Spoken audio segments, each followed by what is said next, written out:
अस्सलाम वालेकुम, welcome साइमास corner. सब लोग कैसे, उम्मीद है सब ठीक ठाक होंगे। तो जी आज मैं बनाने जा रही थी चिकन कढ़ाई, तो सोचा मैंने आपके साथ भी इसकी रेसिपी शेयर करूँ। सिंपल सी रेसिपी है, लिहाजा मैंने कहा चले आपके साथ शेयर करती हूँ, हो सकता है किसी को नया आइडिया मिल जाए।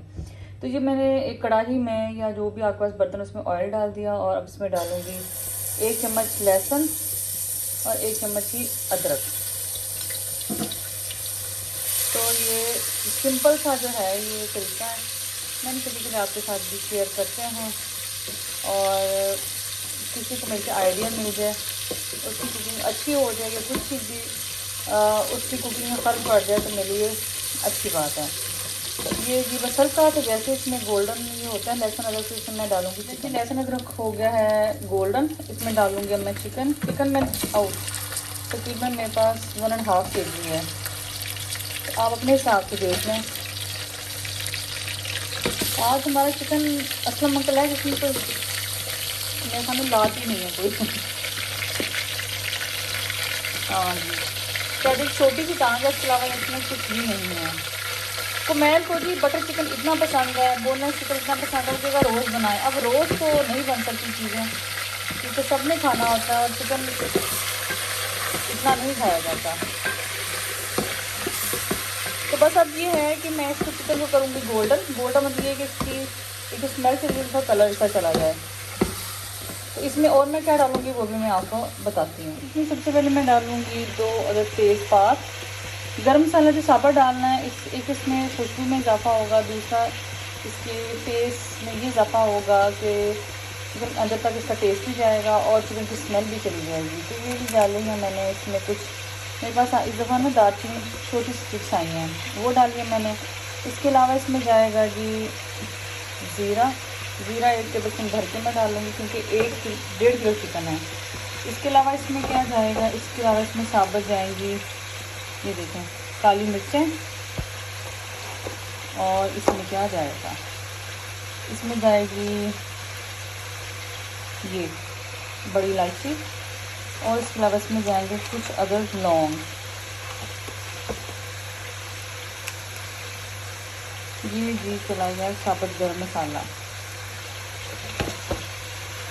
बेसिक जो मसाले घरों में होते हैं वही हैं और यही जाएंगे।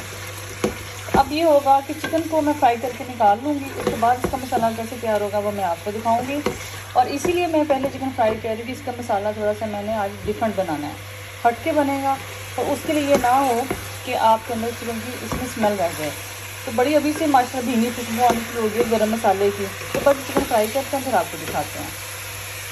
ये देखिए जी 5-6 मिनट हार्डली लग गए और चिकन फ्राई हो गया। ये देखिए आपको नज़र आ रहा है, बस ऑयल रह गया है। ऑयल इस बार मैंने थोड़ा सा ज़्यादा रखा जितना ठंडिया में डालते हैं ताकि फ्राई अच्छे तरीके से हो जाए।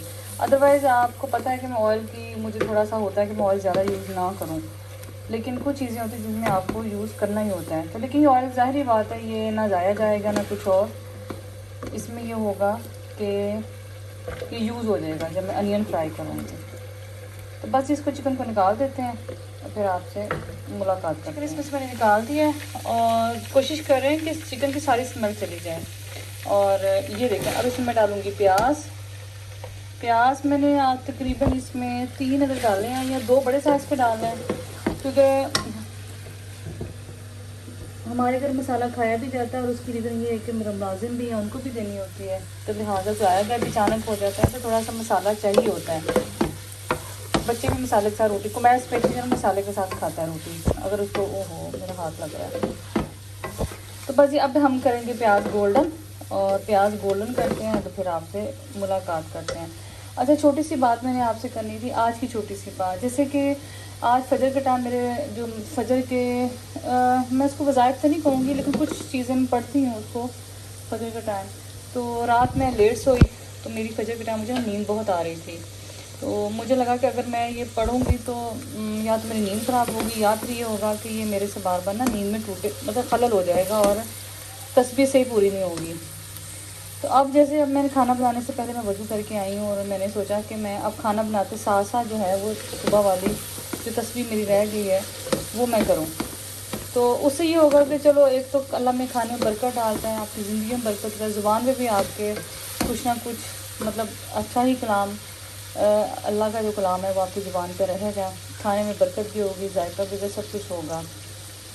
तो मैं सोचा चले आज आपके साथ ये बात शेयर करती हूँ कि अगर आपको किसी चीज़ से मिस हो जाए तो आप इसको खाना बनाते हुए उसको कंटिन्यू कर लें, क्योंकि सारा दिन अल्लाह ने रखा हुआ इबादत का, आप किसी भी टाइम कुछ भी पढ़ लें। मैंने ये होता है कुछ सूरतें पढ़नी होती हैं, अब्बू की डेथ के बाद कुछ सूरतें, जैसे मेरे अब्बू मगरिब से इशा तक कुछ ना कुछ सूरतें पढ़ते रहते थे, जिनमें सूरह वाक़िया था, सूरह मुल्क थी, और मैंने अपनी तरफ से एक ऐड किया सूरह रहमान। तो सूरह रहमान की बहुत बरकत है और मुझे पर्सनली सूरह रहमान बहुत पसंद है। तो कहने का मतलब ये है कि अब पहले ये होता था मैं एक इंसान होता है ना किसी की याद को ताज़ा कर ले, सूरह मुल्क में अब्बू के लिए पढ़ती हूँ, अपने लिए पढ़ती हूँ और अपने आसपास जितने जो प्यारे लोग हैं उनके लिए पढ़ती हूँ।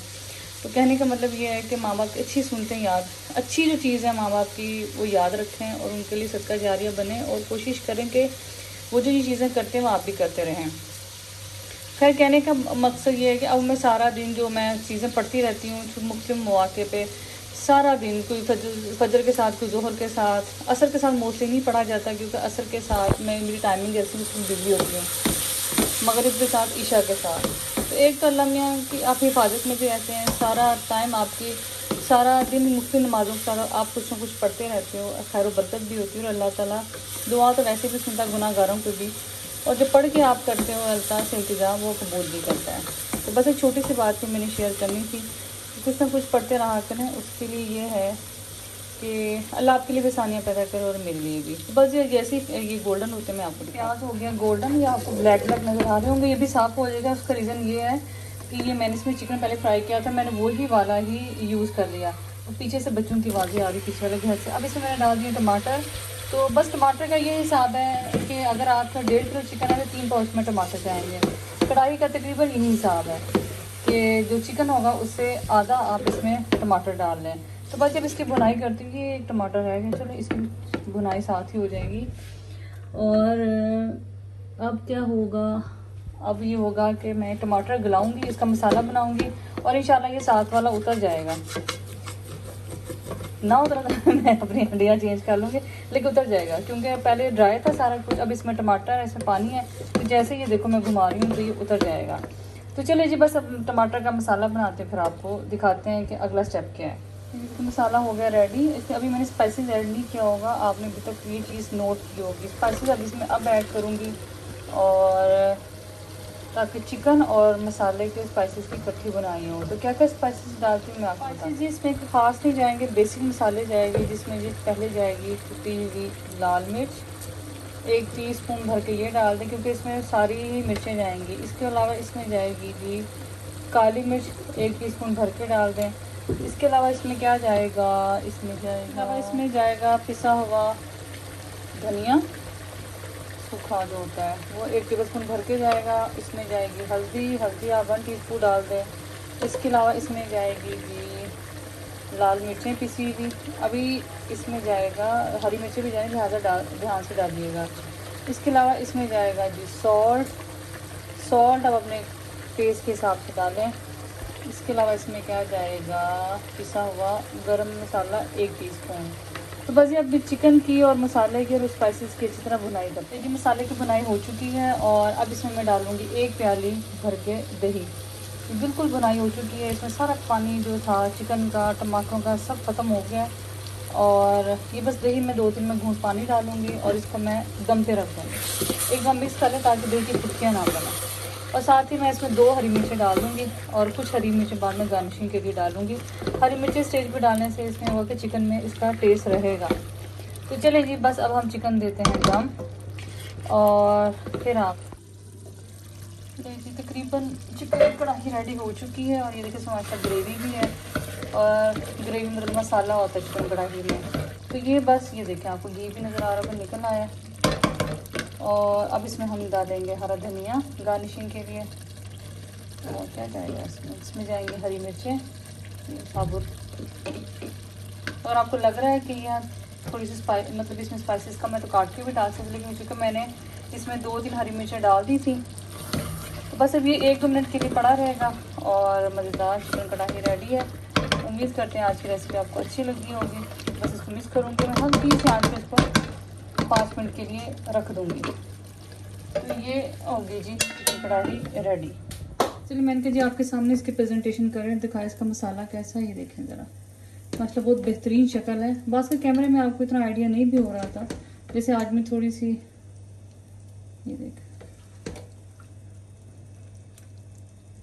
तो उम्मीद करते हैं जी आज की रेसिपी आपको अच्छी लगी। हमेशा की तरह सादी सी रेसिपी है, मैंने कोशिश की है कि सादा ही आपको बताया जाए और आपको पसंद भी आए। तो इंशाल्लाह ताला जी मिलते हैं किसी और रेसिपी में। इसको हम पेश करते हैं खट्टे प्याज और रायते के साथ। मैं आपको दिखाती हूँ जी, चिकन कढ़ाई और साथ में ये रायता और ये खट्टे प्याज। तो ये जी माशाल्लाह आज की चिकन, क्योंकि चिकन कढ़ाई के साथ रायता और खट्टे प्याज ना हो तो मज़ा ही नहीं आता। तो चले जी मैंने कहा चले आपको भी दिखाते हैं कि हमने भी रायता और खट्टा प्याज आज इसके साथ हमेशा रेडी करते, लिए चला आज आपको दिखाते हैं। मैं जा रही हूँ ब्राइडे, बेटी मेरी कहीं जा रही है, उसके लिए केक लेने के लिए। बच्चों के काम ऐसे ही होते हैं, जल्दी जल्दी जल्दी मामा।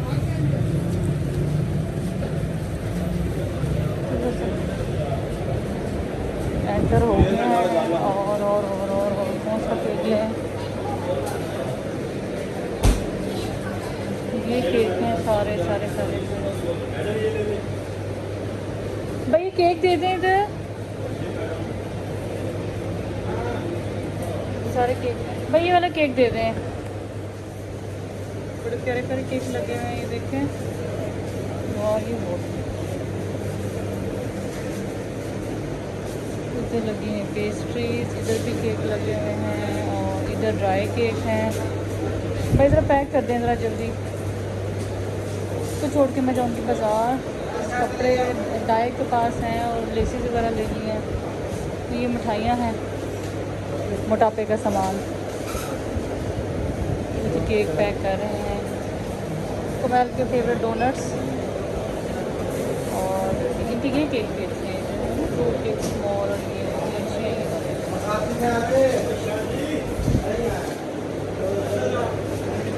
और मेरा हमारा घर अब दूर हो गया, यहाँ ब्राइडे से हमारा आना जाना काफ़ी कम हो गया। तो बस ये जिन स्नैक्स हैं सारे पड़े हुए। अंकल ये ज़रा पकड़ना, छोड़े। हाँ जी ठीक है।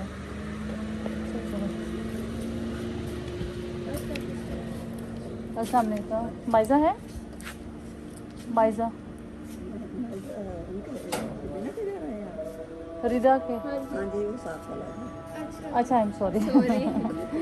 अस्सलाम वालेकुम। उन्हें वाइट गेट का था, हम समझे वाइट ही है। बहुत शुक्रिया।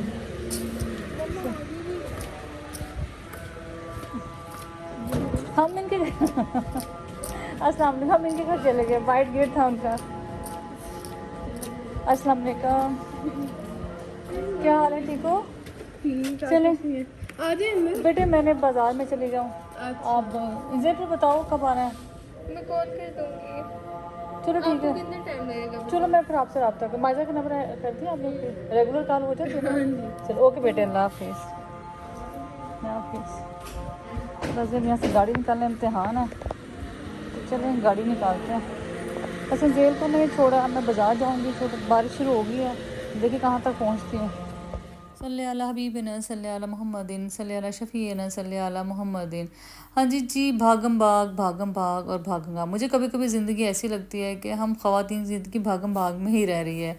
घर खाना बनाया, नाश्ता तैयार किया, खाना बनाया, उसके बाद बेटी की फ्रेंड की तरफ जाना था। उसने कहा था कि आप ही मुझे छोड़ेंगे और आप ही मुझे लेके आएंगी। तो मैंने कहा चले बेटा ऐसे ही कर लेते हैं। बस फिर मैंने उसको छोड़ा, अपने उसके फ्रेंड की तरफ छोड़ा, बेकरी से उसके लिए केक लिया। हमने वहाँ केक काटना है, मैंने कहा चले ठीक है। इस दौरान बाहर किसी बारिश भी हो रही थी। मानसून की बारिशें ना कहीं भी कैसे भी हो सकती हैं। तो बस वो यहाँ, हालांकि यहाँ नहीं बारिश हुई थी, वो जिस एरिया में मैंने बेटी को छोड़ा। तो खैर बेटी को छोड़ कर बाज़ार गई। बाज़ार से फिर मैंने छोटे मोटे जो काम थे वो करवा के उसके बाद फिर मैं एग्जीबिशन पे आ गई। अभी थोड़ा सा टाइम था, बच्चियों ने केक वगैरह काटना था। तो बस मुझे अपनी बेटी की मुझे ख़ुद की भी अच्छी अपनी आदत लगती है और बेटी की भी, कि वो एहतियात ज़िंदगी में कुछ चीज़ों में होनी चाहिए। तो बस उसका ये होता है कि माँ ही, हालांकि अंकल जो हैं ड्राइवर हमारे बहुत पुराने हैं, वो ऐसा नहीं है कि वो नए ड्राइवर हैं, वो बहुत पुराने हैं। मतलब मेरी बेटी छोटी सी जब से, लेकिन उसके बाद जो हम बहुत एहतियात करते हैं और एहतियात करनी भी चाहिए। मेरे ख्याल में बाज़ कता अल्लाह के फजल करम के साथ साथ बाज़ औक़ात आपको कह लें कि एहतियात भी काम आती है। तो खैर जी, बात हम आए एग्ज़िबिशन में। जब एग्ज़िबिशन में आए तो मेरे से पहले थोड़ी लैला भी होके जा चुकी थी और सना भी होके जा चुकी थी, और मेरी उनसे बात हो गई थी, बस हम थोड़ी देर पहले ही ऐसे निकले। हर कोई अपने टाइम पे आया, क्योंकि लास्ट एग्ज़िबिशन में मैं और सना साथ थे और हमने इकट्ठी बनाई थी वहाँ की वीडियोस। लेकिन इस दफ़ा ये था कि हर बंदा अपने रूटीन के हिसाब से वीडियो बनाने आ गया। तो मेरे ज़हन में था कि मैं टेबल सेंट्रल टेबल्स ख़रीद लूँ और कोई जैसे मुझे कोई सीट्स मिल जाए घर के लिए। लेकिन जब मैंने वहाँ जाके देखा तो मटेरियल जो था वो सोफ़ों, जैसे सोफ़े थे कोई 3-3 लाख के थे, 280 में लगे हुए थे। कुछ बेड ऐसे थे 2.5-3.5 लाख के थे, वो 280 में लगाए हुए थे। लेकिन ऑलरेडी मेरे घर में सारा स्टफ़ था। जैसे जो मेरा अपना बेडरूम का फर्नीचर है वो बहुत पुराने वक्त का डिको पेंट था और अब्बू का बड़ा पसंदीदा था, और वो मेरे पास है। इसके अलावा में जो सिटिंग एरिया में जो मेरे सोफ़े पड़े हैं वो भी सेम ऐसे एल शेप में जो सोफ़े हैं। टेबल्स भी हैं साथ, ड्राइंग रूम में भी है मेरे पास, लेदर में भी सोफ़े हैं। तो काफ़ी ऐसा सामान था। तो मैंने सोचा कि सारी चीज़ें वही वाली हैं। और दूसरी भी मैंने ये सोचा कि आप भी इस चीज़ से एग्री करेंगे मेरे साथ कि जो मेरे घर में इस टाइम सारा आपने देखा इंटीरियर हमारे घर का वो सारा वाइट में है। तो अब अगर फिर मैंने ये सोचा कि मैं घर जाके वहाँ पहले हम सामान रखते हैं, उसके बाद देखेंगे कि हमने किस टोन में घर को डेकोरेट करना है। तो ये सोच के मैंने बहुत सी चीज़ें नहीं ली। अदरवाइज़ मेरा मुकम्मल प्लान था कि सेंटर टेबल लूँ, कोई कंसोल नज़र आए, जैसे ये कंसोल था।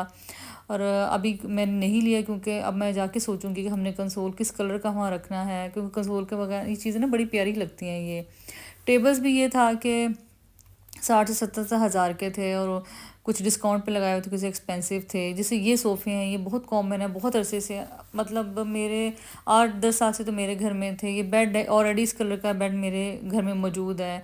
तो ये चीज़ें ना मैंने फिर मैं ये सोचा कि 3-3 साढ़े 3 लाख की चीज़ें हैं, मैं उस पर जितना वेस्ट ही मुझे लग रहा था करूँगी, वाई नॉट के मैं जाके अपने मैं शोरूम से क्यों ना ख़रीदूँ। एक तो मेरे जहन में आएगा कि मैंने पेंटिंग किस कलर की लगानी है, क्योंकि घर अब बन तो गया है लेकिन घर की डेकोरेशन उससे बड़ा इम्तिहान है।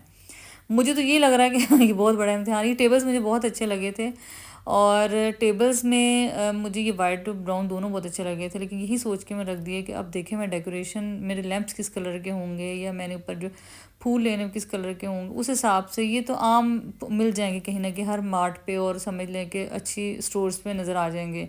तो मैंने फिर ये सारा जो जहन में सोच के आई थी कि मैं छोटी छोटी चीज़ें ले लूँ। एक तो बहुत ज़्यादा वैरायटी भी फ्रैंकली स्पीकिंग नहीं थी, वही टिपिकल बेड थे, सोफ़ाज़ थे। तो वो मैंने सोचा कि ये बेड शीट्स थी, ये भी बिल्कुल नॉर्मल सी थी, फैब्रिक ठीक था बस इनका। तो क्वालिटी चीज़ों की बहुत ज़्यादा अच्छी नहीं थी, लिहाजा फिर मैंने चीज़ें स्किप कर दी। बस देख लिया, अगर रैंडम वीडियो बना ली, मैंने सोचा आपके साथ भी शेयर करें। अब एग्जीबिशन ख़त्म हो गई हैं तो बस मैंने बल्कि आपके साथ लेट ही अपना व्लॉग ये शेयर कर रही हूँ। आई होप कि आपको ये चीज़ें अच्छी लग रही होंगी और आपको आइडिया होगा कि आजकल जो इन है ये वाइट टेबल्स बहुत इन है, और ब्राउन्स। और मतलब ये देखिए, ये भी एक टेबल कंसोल पड़ा हुआ है, अच्छा था, काफ़ी चीज़ें अच्छी थी लेकिन बज़ाहिर डेकोरेशन में अच्छी थी। तो बस मैंने ये सोच के कि मैं आई डोंट नो कि मैंने घर की अब क्या कलर स्कीम रखनी है अंदर जाके, तो उस हिसाब से भी मैंने चीज़ें नहीं ली। और वैसे भी एग्जीबिशन से मेरे ख्याल में चीज़ें बहुत महंगी आप ना ख़रीदें। आपकी मजबूरी, आप दूसरे शहर ना जा सकते फिर तो आप ख़रीद सकते हैं। तो अदरवाइज़ ये है कि आप कोशिश करें कि बहुत महंगी चीज़, झूला भी बड़ा प्यारा लग रहा था लेकिन ये जिस घर का इंटीरियर थोड़ा सा ऑफ वाइट और ब्राउन में होगा ये वो ज़्यादा अच्छा लगेगा। तो मुझे था कि अच्छी ज्वेलरी मिल जाए। लास्ट टाइम जो क्लचेस थे हैंडमेड वो मेरे से मिस हो गए थे, लेकिन ऐसा यहाँ कुछ भी नहीं था। आप जाएं ख़रीदें, क्रॉकरी ख़रीदें जो डिफरेंट आपको लग रही है, ज्वेलरी है, कोई क्लचेस हैं, कोई कपड़े ऐसे लग रहे हैं जो आपको रीज़नेबल प्राइजेज़ में आपको मिल रहे हैं। ये टेबल्स हर जगह इस टाइम पड़े हुए हैं। तो बस मेरे हस्बैंड को ना डाइनिंग टेबल इतने पसंद नहीं है, तो लेकिन मेरी हमेशा से ये बहस होती है कि डाइनिंग टेबल के बगैर कौन सा घर होता है जहाँ डाइनिंग टेबल्स नहीं होंगे, क्योंकि डाइनिंग टेबल्स के बगैर तो खाना गेस्ट के, तो फिर ये सेंटर टेबल पे तो मुझे तो मतलब पसंद ही नहीं है कि आप सेंटर टेबल्स में जाके ये रखें, जाके खाने वगैरह। एक टेबल मखसूस होना चाहिए जहाँ हम खाना सर्व करें। तो देखें अब क्या बनता है। बहरहाल जब एग्जीबिशन में आप जाएं तो कोशिश करें कि वो चीज़ वहाँ से ख़रीदें थोड़ी डिफरेंट हो, कॉमन चीज़ें वहाँ से ना उठाएं। कॉमन चीज़ें तो आपको हर जगह ही मिल जाती हैं। तो बस ये व्लॉग का हिस्सा तकरीबन ख़त्म हो रहा है, क्योंकि मेरा भी अब था कि मैं बेटी को लूँ। आज का व्लॉग कैसा लगा बताइएगा, और आप ये भी बताइएगा आपको रेसिपी कैसी लगी। घर में तो सबको बहुत ज़्यादा पसंद आई थी, ऑल्दो आम कॉमन सी रेसिपी है, लेकिन मुझे लगा है कि मैं आपके साथ शेयर करूँ। इसका टेस्ट आप बना के देखिएगा, बहुत मतलब डेवलप करेगा आपके खाने के टेस्ट को। तो बस ये चीज़ें, व्लॉग का ये इख्तिताम यही करते हैं। मिलते हैं नेक्स्ट व्लॉग।